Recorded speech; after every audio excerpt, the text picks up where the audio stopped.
Tetapi hebat sekali kelaparan di negeri itu. Dan setelah gandum yang dibawa mereka dari Mesir habis dimakan, berkatalah ayah mereka, "Pergilah pula membeli sedikit bahan makanan untuk kita." Lalu Yehuda menjawabnya, "Orang itu telah memperingatkan kami dengan sungguh-sungguh. Kamu tidak boleh melihat mukaku jika adikmu itu tidak ada bersama-sama dengan kamu. Jika engkau mau biarkan adik kami pergi bersama-sama dengan kami, maka kami mau pergi ke sana dan membeli bahan makanan bagimu. Tetapi jika engkau tidak mau biarkan dia pergi, maka kami tidak akan pergi ke sana. Sebab orang itu telah berkata kepada kami, kamu tidak boleh melihat mukaku jika adikmu itu tidak ada bersama-sama dengan kamu." Lalu berkatalah Israel, "Mengapa kamu mendatangkan malapetaka kepadaku dengan memberitahukan kepada orang itu bahwa masih ada adikmu seorang?" Jawab mereka, "Orang itu telah menanyai kami dengan seksama tentang kami sendiri dan tentang sanak saudara kita. Masih hidupkah ayahmu? Adakah adikmu lagi?"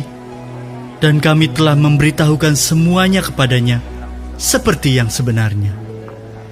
Bagaimana kami dapat menduga bahwa ia akan berkata, bawalah kemari adikmu itu?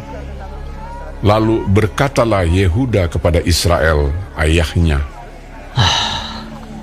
Biarkanlah anak itu pergi bersama-sama dengan aku, maka kami akan bersiap dan pergi, supaya kita tetap hidup dan jangan mati, baik kami maupun engkau dan anak-anak kami. Akulah yang menanggung dia. Engkau boleh menuntut dia daripadaku. Jika aku tidak membawa dia kepadamu dan menempatkan dia di depanmu, maka akulah yang berdosa terhadap engkau untuk selama-lamanya.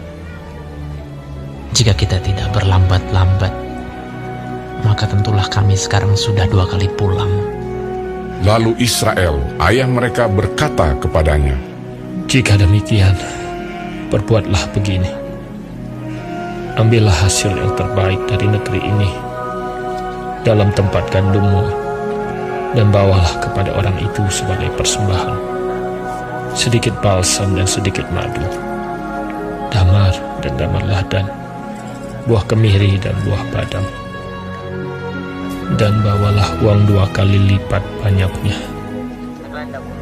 uang yang telah dikembalikan ke dalam mulut karung-karungmu itu haruslah kamu bawa kembali. Mungkin itu suatu kekhilafan. Bawalah juga adikmu itu. Bersiaplah dan kembalilah pula kepada orang itu. Allah yang Maha Kuasa kiranya membuat orang itu menaruh belas kasihan kepadamu, supaya ia membiarkan saudaramu yang lain itu beserta Benyamin kembali. Mengenai aku ini, jika terpaksa aku kehilangan anak-anakku, biarlah juga kehilangan." Lalu orang-orang itu mengambil persembahan itu dan mengambil uang 2 kali lipat banyaknya. Beserta Benyamin juga, mereka bersiap dan pergi ke Mesir. Kemudian berdirilah mereka di depan Yusuf. Ketika Yusuf melihat Benyamin bersama-sama dengan mereka, berkatalah ia kepada kepala rumahnya, "Bawalah orang-orang ini ke dalam rumah. Sembelihlah seekor hewan dan siapkanlah itu. Sebab orang-orang ini akan makan bersama-sama dengan aku pada tengah hari ini." Orang itu melakukan seperti yang dikatakan Yusuf, dan dibawanyalah orang-orang itu ke dalam rumah Yusuf. Lalu ketakutanlah orang-orang itu karena mereka dibawa ke dalam rumah Yusuf. Kata mereka, "Yang menjadi sebab kita dibawa ke sini ialah perkara uang yang dikembalikan ke dalam karung kita pada mulai itu, supaya kita disergap dan ditangkap, dan supaya kita dijadikan budak, dan keledai kita diambil." Karena itu mereka mendekati kepala rumah Yusuf itu dan berkata kepadanya di depan pintu rumah, Mohon bicara Tuan. Kami dahulu datang kemari untuk membeli bahan makanan. Tetapi ketika kami sampai ke tempat bermalam dan membuka karung kami, tampaklah uang kami masing-masing dengan tidak kurang jumlahnya ada di dalam mulut kami. Tetapi sekarang kami membawanya kembali.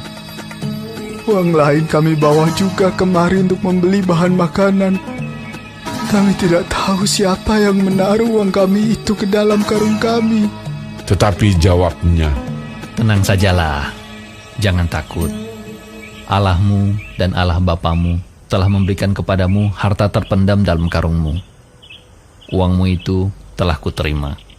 kemudian dikeluarkannyalah Simeon dan dibawanya kepada mereka. Setelah orang itu membawa mereka ke dalam rumah Yusuf, diberikannya air supaya mereka membasuh kaki, juga keledai mereka diberinya makan. Sesudah itu mereka menyiapkan persembahannya, menantikan Yusuf datang pada waktu tengah hari, sebab mereka telah mendengar bahwa mereka akan makan di situ. Ketika Yusuf telah pulang, mereka membawa persembahan yang ada pada mereka itu kepada Yusuf di dalam rumah, lalu sujud kepadanya sampai ke tanah. Sesudah itu ia bertanya kepada mereka apakah mereka selamat.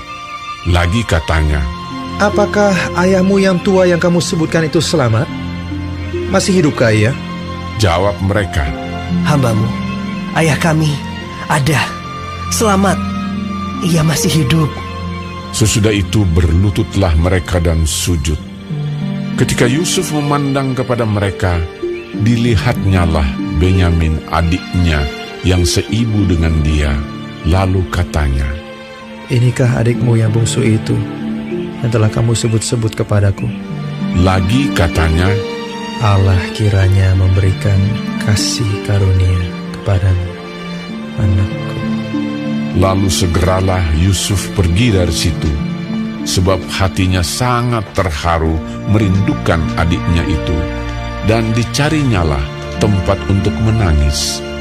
Ia masuk ke dalam kamar, lalu menangis di situ. Sesudah itu dibasuhnyalah mukanya, dan ia tampil keluar. Ia menahan hatinya dan berkata, Hidangkanlah makanan. Lalu dihidangkanlah makanan bagi Yusuf tersendiri, bagi saudara-saudaranya tersendiri, dan bagi orang-orang Mesir yang bersama-sama makan dengan mereka itu tersendiri. Sebab orang Mesir tidak boleh makan bersama-sama dengan orang Ibrani, karena hal itu suatu kekejian bagi orang Mesir. Saudara-saudaranya itu duduk di depan Yusuf, dari yang sulung sampai yang bungsu, sehingga mereka berpandang-pandangan dengan heran. Lalu disajikan kepada mereka hidangan dari meja Yusuf. Tetapi yang diterima Benyamin adalah 5 kali lebih banyak daripada setiap orang yang lain. Lalu minumlah mereka dan bersukaria bersama-sama dengan dia.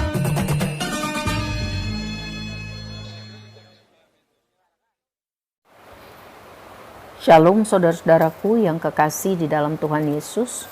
Puji Tuhan kalau hari ini kita masih diberikan kesempatan hidup dan dapat mempelajari firman Tuhan dari kitab Kejadian pasal 43 mengenai saudara-saudara Yusuf pergi ke Mesir untuk kedua kalinya. Yakub atau Israel dan anak-anaknya juga mengalami bencana kelaparan. Mereka belum mengerti rencana Tuhan keseluruhan melalui peristiwa ini. Tuhan mengutus mereka ke Mesir untuk mempertemukan kembali dengan Yusuf dan memberi mereka makan dari gudang-gudang Mesir. Tuhan tetap memelihara mereka walaupun mereka harus mengalami bencana kelaparan.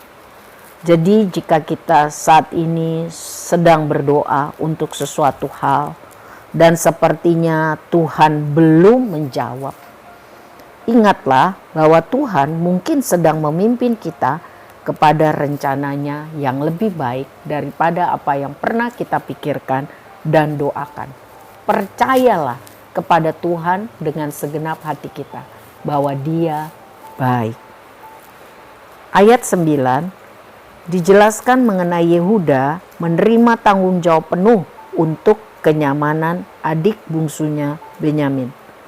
Dan akhirnya kata-kata Yehuda yang menggugah hati menyebabkan Yusuf tidak lagi bisa menahan emosinya.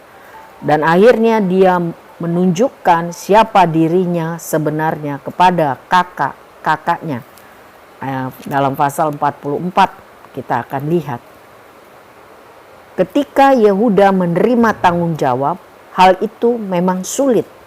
Tetapi membangun karakter yang lebih baik dan membangun kepercayaan dan penghargaan dari saudara-saudaranya. Jadi saudara, kalau Tuhan melalui orang memberikan kepada kita tanggung jawab, mari kita terima dengan sepenuh hati dan lakukanlah yang terbaik, karena itu bagus untuk membangun karakter kita, kepercayaan diri kita, dan juga penghargaan dari orang lain, tentunya bagi kemuliaan nama Tuhan.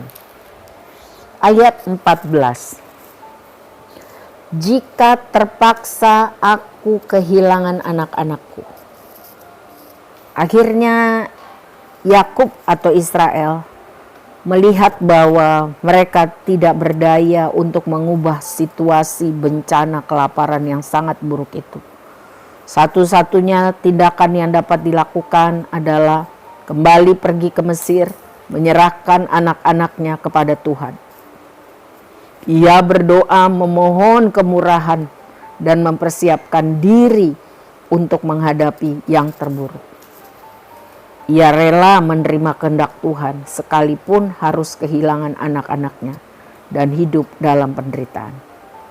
Tetapi akhirnya ketika semua masalah ini berakhir, Yakub atau Israel dapat bersukacita di dalam Tuhan yang memberikan yang terbaik dan menambah percaya atau imannya kepada Tuhan.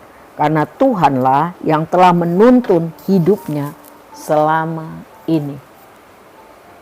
Semoga Allah sumber pengharapan kita memenuhi kita dalam segala sukacita dan damai sejahtera dalam iman.